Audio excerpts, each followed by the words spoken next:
You talk about performance without a purpose. Mm-hmm. What's that? So, like, for instance, let's say you have no races. Let's say you have no classes, no nothing. There's no purpose in your life. You know, people need to have purpose to get up. They need purpose to perform. You need to get to a point in your life where there's nothing on the docket. There is no 5K. There's no I'm going to get into school to be this or that, and still perform to the highest level. Because what people don't get is one day that thing's going to come up. And if you're not constantly performing without purpose, you're not going to be ready when the time comes. It's this magical thing, purpose, that we're all looking for. But what's funny about it all is that we need these things to perform. But we don't take a second to realize the purpose is always there. The purpose never leaves us, because the very purpose is you. You are always the purpose. There may be another purpose, like being a SEAL or going to college or whatever, but the main purpose in life is you. So if you wake up in the morning and you don't want to do something, you don't care enough about yourself.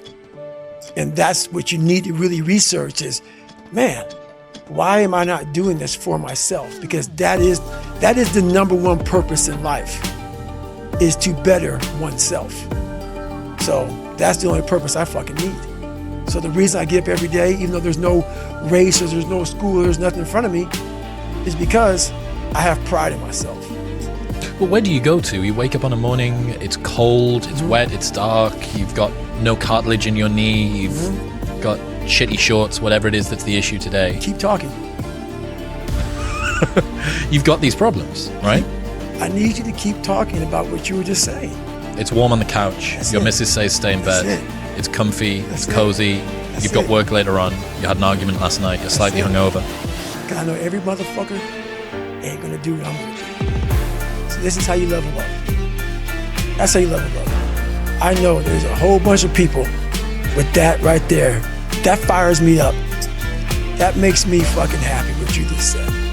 That brings joy to my life right there. Why? Because I know there's so many people that have the ability and just refuse to get off that couch. Refuse to study a few more hours. Refuse to go deeper, to go further. And that's where I gain the advantage. It's so easy to be great nowadays, my friend, because most people are weak. Most people don't want to go to that extra mile. Most people don't want to find that extra because it sucks. It's miserable. It's lonely. You talk about that you were kind of, lonely by yourself. I was the same way. And that used to hurt me growing up. Now I fucking thrive in that shit. That's the only place to be. Well, that was one of the things that is so surprising about growing up through difficulty, So loneliness is one example, right? Mm-hmm. Growing up as a lonely kid.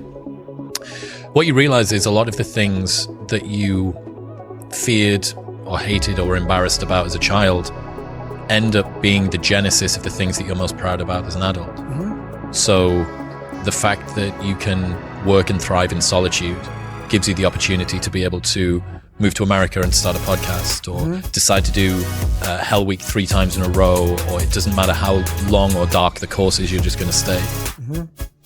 The fact that you were forced to be vigilant and to assess people, to work out what's going on when you became an adult, allows you to detect the vibe and the energy of whoever it is that you're speaking with, and know that this person's someone that I want to hang with and this person's somebody that I don't. Right. All of the things.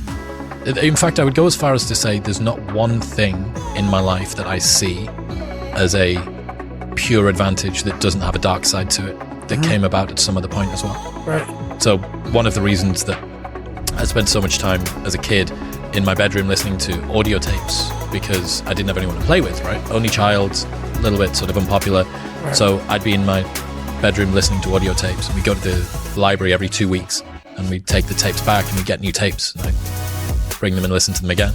Right. But you roll the clock forward 20 years, and what's the 2023 version of an audio tape? It's a podcast.